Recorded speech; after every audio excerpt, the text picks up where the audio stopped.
Now, if you're like me and you like challenges, and I like challenges, you're going to love this series that we're doing over the next several weeks called All In. Because it's all about the same challenge that Jesus gave to his disciples 2,000 years ago, to go all in following him, so that in return, he says, if you'll go all in and follow me, I'll tell you what I'll do. On the other hand, I will give you the greatest return on your life and the greatest reward for your life that you could ever imagine. Hope and encouragement for life. Hope and encouragement for life. Touching lives.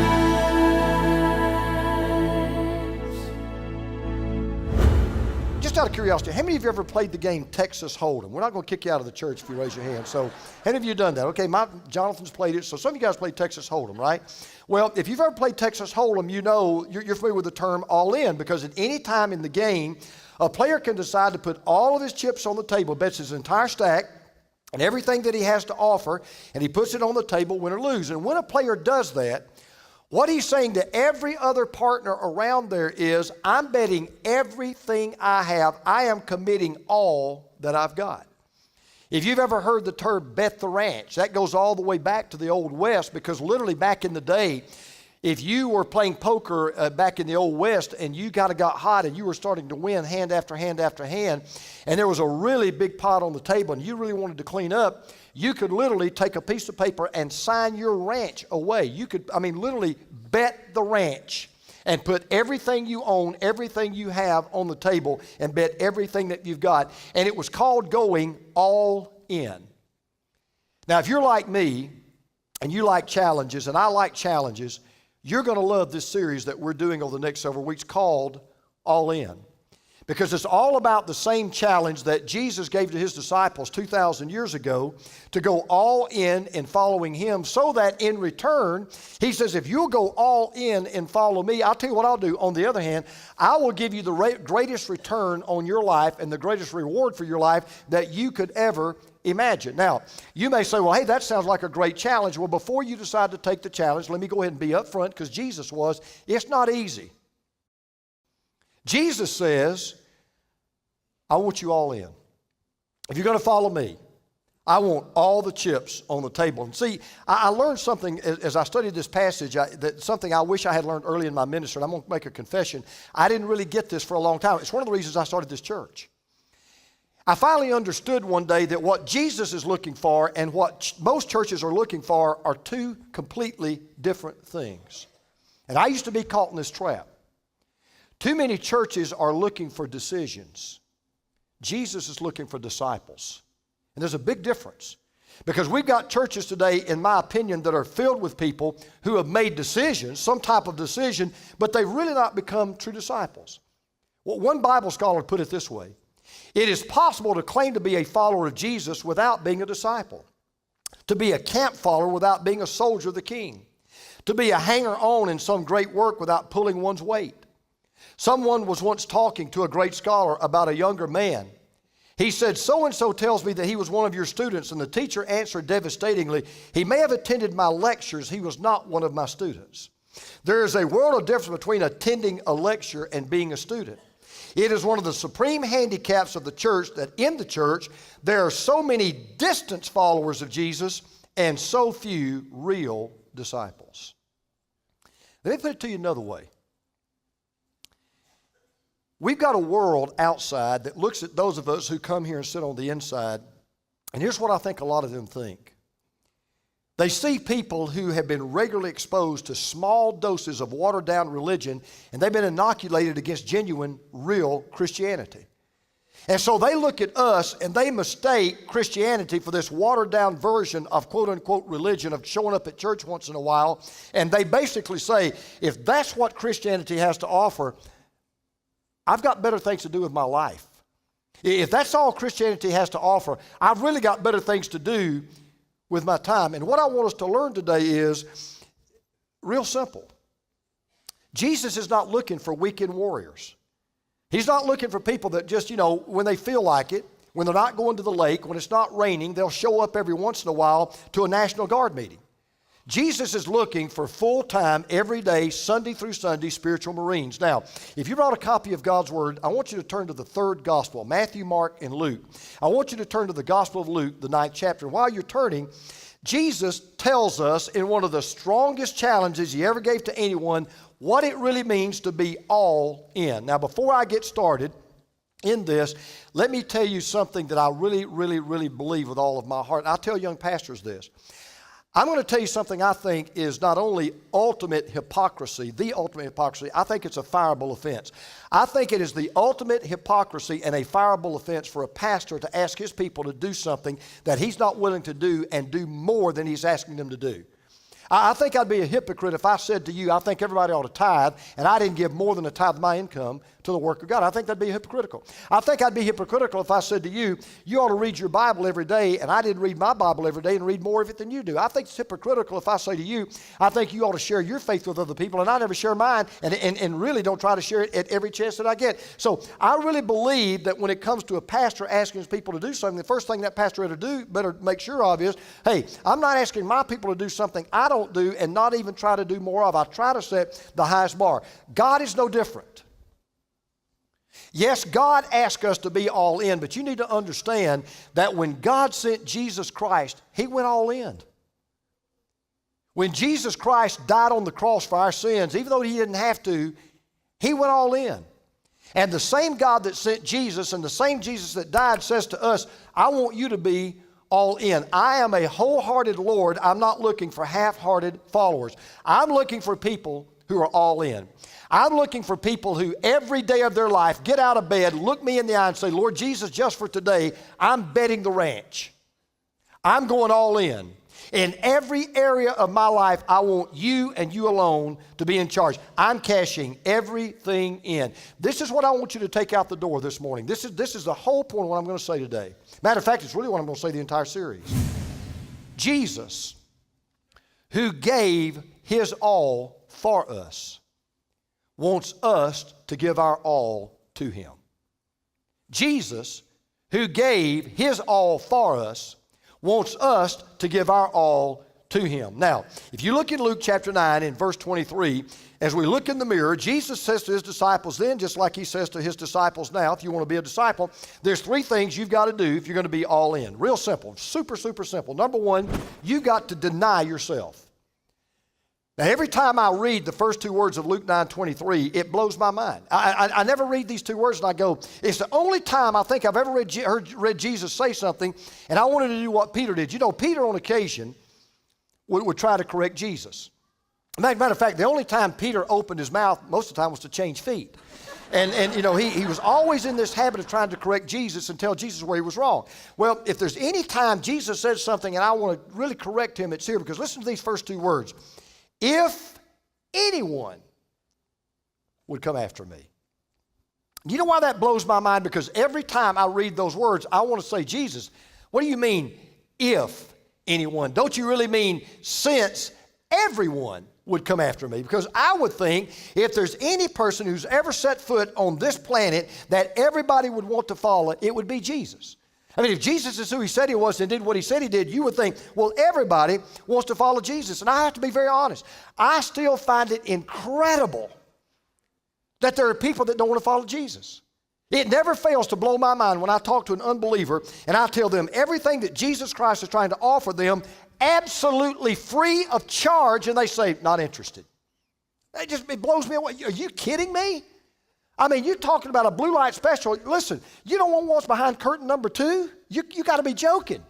You're never going to get a better deal. Nope, really not interested. It just hards me to get around the reality that not only that people don't follow Jesus, what's even harder is most people are not going to follow Jesus. Because I've got news for you. Most people don't follow Jesus in this lifetime. And Jesus even said that would happen. Now, you got to give Jesus credit for one thing. I mean, at least He doesn't force anybody to follow Him. He doesn't coerce anybody to follow Him. He only wants you to follow him if you want to follow him. He's not going to push you. He's not going to shove you. He's not going to pour himself on you. You've got to decide that you want to follow him. Now, the other side of that really encourages me is this. I also know, because of what Jesus said, when he said, if you want to, you don't have to, but if you want to, it tells me that I can stand up anywhere, anytime, in any place, and I can say to anybody, if you want to follow Jesus Christ, you can follow Jesus Christ. I don't care what your past is. Go back to the last series. I don't care what baggage you're bringing with you. If you want to follow Jesus Christ, you can follow Jesus Christ. Now, not everybody will become a follower of Jesus, but Jesus will accept anybody. You know, in all of my ministry, I've never met a person yet that wanted to follow Jesus but couldn't follow Jesus. I've met people that could have but didn't want to. I've never met anybody that wanted to but simply couldn't, because Jesus will accept anybody. And you say, well, Pastor, I've got a good question then. Why don't people follow Jesus? Well, why don't they really, get behind him? Why don't they give him their life? And I think Jesus answers the question for us. Keep reading. If anyone would come after me, let him deny himself. Because see, this is where discipleship gets demanding, and this is where following Jesus gets messy. Because Jesus said, there's not enough room for both of us here. It's either all me and none of you, or it's all of me, all of you and none of me. So you got to make a choice. There is a cost to following me. You've got to deny yourself, which is the hardest thing you ask anybody to do. See, it's easy to deny things. It's easy to deny pleasures. It's easy to deny other people. We do it all the time. But it's another thing when you say, I'm going to deny me. Now, I want to clarify something. Denying self is not the same as self-denial. I mean, everybody practices self-denial. Some of you will go out to eat today. And you know what you'll do? Even though you want that chocolate pie, even you want that apple pie, even though you want that milkshake, you're not going to eat it. You know why? Because you're on a diet. You know what a diet is? A diet is a practice of self-denial where you try to imitate what it's like to be in hell. That's really what a diet is. You know, and I've been there. I've been on diets myself. I know. I'm with you. And it's misery when you go to a Christmas party and you know I can't afford, I cannot put on another pound, and everybody else is eating the strawberry cake and everybody else is eating the strawberries dipped in chocolate, but you can't do that because you're practicing self-denial. That is not what Jesus is talking about. Self-denial is not the same as denying self. Denying self is when you cash everything in, you take everything you are, everything you have, everything you ever hope to be, everything you ever hope to get, every place you ever hope to go, everything you ever hope to attain, and you say, Lord, I'm putting it all on you. I'm surrendering everything to you. I want to become a complete follower of you. And the problem with that is we are living in the wealthiest, most materialistic society in the world that tells us just the opposite. It goes against the grain of everything you see, everything you hear on the internet, the radio, and the TV, because here's what you're being told constantly. Don't deny yourself, deify yourself. Glorify yourself. Edify yourself. Advertise yourself. Eulogize yourself. Admire yourself. Esteem yourself. Matter of fact, I'm going to make a very candid confession to you today. I'm going to reveal to you for the first time the church member that gives me the most problem. And I don't mind telling you, I'm embarrassed to tell you, but I'm really embarrassed for him, because this church member is my biggest headache. And I hate to call this guy out because I like the guy. I mean, he's one of the best people I know. I love being around him. If you got around him and got to know him, you'd love him too. Matter of fact, I can't even get away from him. Because the church member gives me the most problem is me. I'm the guy that gives me the biggest headache. Because I'm always constantly have to saying to myself, James, you need to get out of the way so Jesus can have his way. You need to deny yourself. And I'm just going to ask a question. How many of us in this room right now are honest enough to say, I'm going to serve Jesus, I'm going to obey Jesus, I'm going to follow Jesus, I'm going to honor Jesus as long as it doesn't tell me to pay too much, as long as it doesn't tell me to go too far, and as long as it doesn't take me out of my comfort zone. And Jesus said, no, if you're going to follow me, you got to deny yourself. You got to put me above you, before you, ahead of you, and instead of you.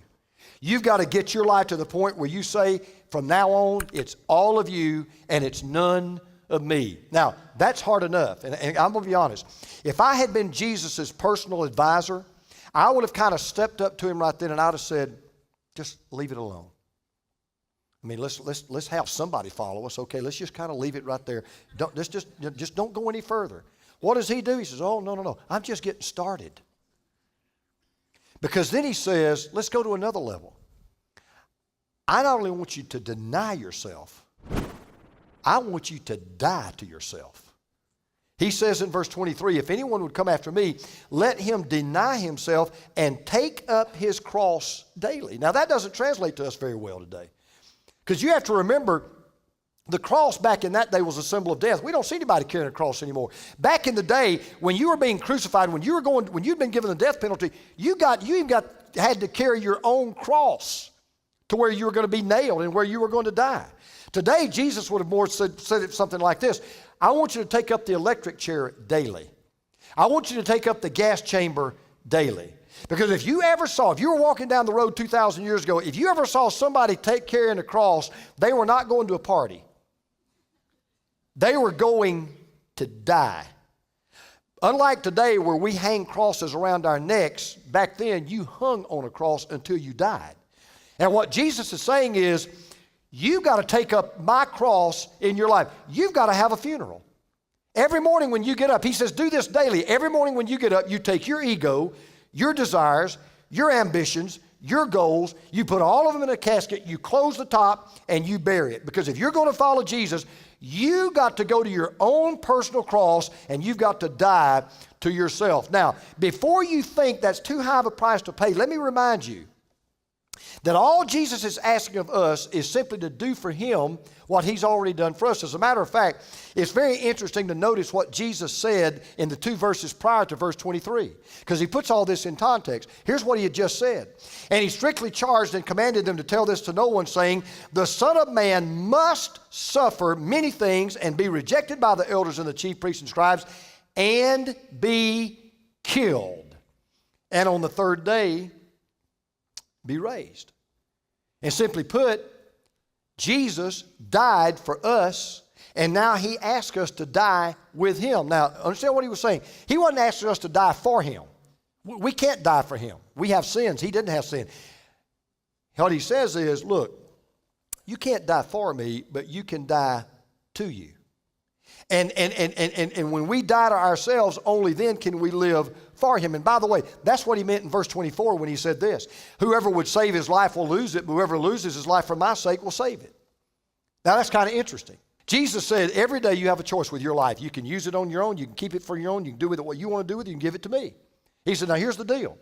If you live your life for you and you alone, you're eventually going to lose it. But if you give all of your life to me, you're going to gain it for all eternity. It comes down to two choices. You can either keep your life for yourself and eventually lose it, or you can lose your life to Jesus and eternally keep it. To modernize it, what he's saying is this. If you keep your life in your pocket and you don't put all of it on the table, you're going to lose the bet anyway. But if you empty your pockets and you go all in, you're going to win the entire pot. Jesus said, it's only when you deny yourself and die to yourself that you're really ready to follow me, because it's only when you deny yourself and die to yourself that you're willing to take the last step to following Jesus, which is devote yourself. Now listen to what he says in verse 23. If anyone would come after me, let him deny himself, take up his cross daily, and follow me. Now that word follow is a really interesting word. It doesn't just mean to walk behind somebody. That's what you think it means. That's not what it means. It actually comes from two words. One word means way or path, and the other word means like or same. And what it literally means is you walk in the same way, you take the same road. And the idea is not that you're following so much behind somebody. The idea is you're walking right beside them. And so you're so close to them, when they turn, you turn. When they go straight, you go straight. When they go north, you go north. They go east, you go east. You're just that close. And what you're doing is you are submitting yourself totally to the authority of that person. Now, when you do that, and this is what's hard, because we're told today you can't do this, but this is what you got to do. You got to give up all of your rights. Because a dead person has no rights. If you die to yourself, you have no rights. You give them all up.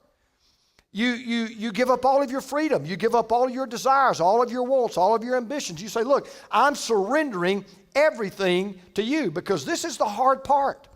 The only way, what Jesus is really saying is this: the only way you can become a real follower of me is through complete surrender. And that's why a lot of people check out, because surrender is a very unpopular word. Have you ever thought about the fact that surrender is almost always used negatively? It implies losing, and nobody wants to be a loser. I mean, when you think about surrender, you think about being defeated in a battle. You think about having to give up to someone that's stronger than you are, having to forfeit a game. I mean, almost every time you read the word surrender, it's in a negative context. And if you think about it, our culture teaches the opposite. Leadership gurus tell you the opposite. Never give up, never give in. Winning is everything, losing is nothing. Don't you ever surrender. And then Jesus comes along and makes an amazing statement. He says the only way to victory in the Christian life is surrender. One of my heroes, Douglas MacArthur, famously said, in war, there's no substitute for victory. Jesus comes along and says, in life, there's no substitute for surrender. You win. Listen, you ready for this? The way you win with Jesus is lose. The way you get is you give. Totally opposite. Give it all up. Deny yourself, die to yourself, devote yourself. You know, I've told you many times, Jesus, one of the things I love about Jesus, he's always a bottom line guy. I majored in accounting. I understand the bottom line. And Jesus said, the bottom line of your life is very simple. Every one of you in this room, I want you to imagine, based on your life expectancy, how much longer life do you have? If you just live to be the average age of a man or the average age of a woman, how much longer would you have lived? Now, take whatever those years are. Some of you it's 20, 30, 40, whatever it is. Ever how many years you've got, you're going to do one of two things with the rest of your life. One of two. You're going to waste your life by trying to hold on to it, or you're going to invest your life by surrendering it to Jesus Christ. Now, here's what Jesus said. If you try to hold on to it, you're going to lose it. But if you lose it, you'll gain it. Jim Elliot, the great missionary who gave his life trying to spread the gospel to the Auca Indians in South America, famously said, he is no fool who gives what he cannot keep to gain what he cannot lose. You're here today and you say, I am a follower of Jesus Christ. Okay. Simple question. Are you all in? Is there anything stuck in your pocket? Anything held back? Or are you all in? Have you bet the ranch on Jesus Christ? Let me get real specific.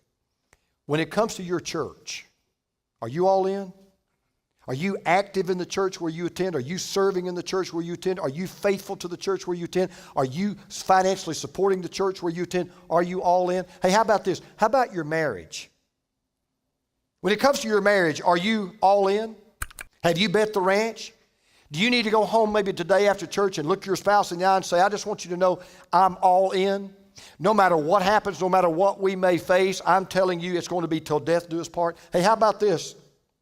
Let's just take the real example. Are you all in with your money? Do you ever put any chips on the table when it comes to financially supporting this church?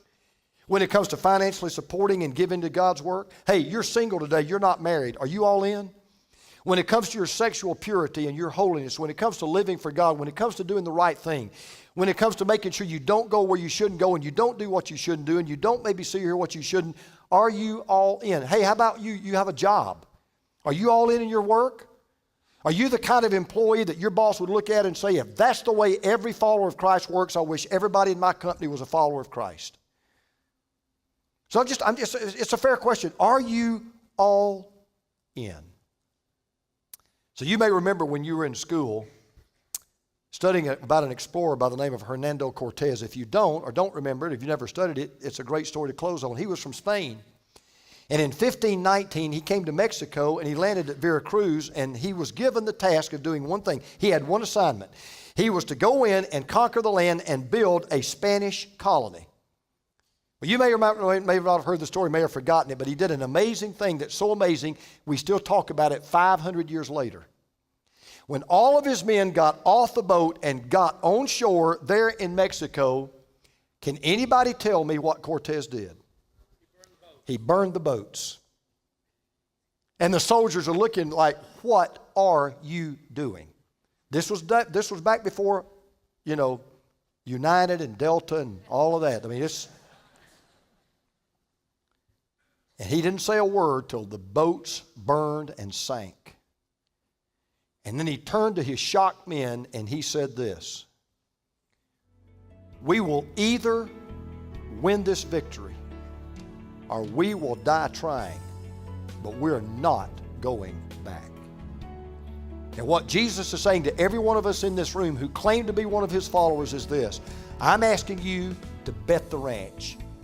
I'm asking you to burn the boats. I'm asking you to be all in, because that's the only way to follow Jesus. God understands that it can be difficult to trust Him completely with our lives. That's why the Bible teaches us to spend time in His Word. It builds our faith and helps us to see things as He sees them. If you find yourself struggling with an issue of faith today, call Touching Lives at 1-800-413-1131. We want to pray with you. Jesus is looking for people who are all in. He wants us to bet the ranch on Him so that in return, He can give us the greatest reward on what we've invested. It isn't easy, but only when we choose to completely surrender to Him will we position ourselves to receive His best. Learn how to truly devote yourself in every area of life with the series All In. Don't waste another moment living a life that can't deliver on its promise. Order your copy of the series today. CDs $20, DVDs $35 at touchinglives.org, or call 1-800-413-1131. Now, a look at the next Touching Lives. If Jesus Christ loved the church enough to give His life for it, you ought to love the church enough to give your life to it. If Jesus went all in for the church, we ought to be all in to the church. Choice is a part of life, but it's knowing how to make the right choices that determines what kind of life you live. The ministry of Touching Lives exists to minister the gospel to all those who will listen, and it's because of the choice of those who support us prayerfully and financially that this ministry is possible. For that, we are deeply grateful.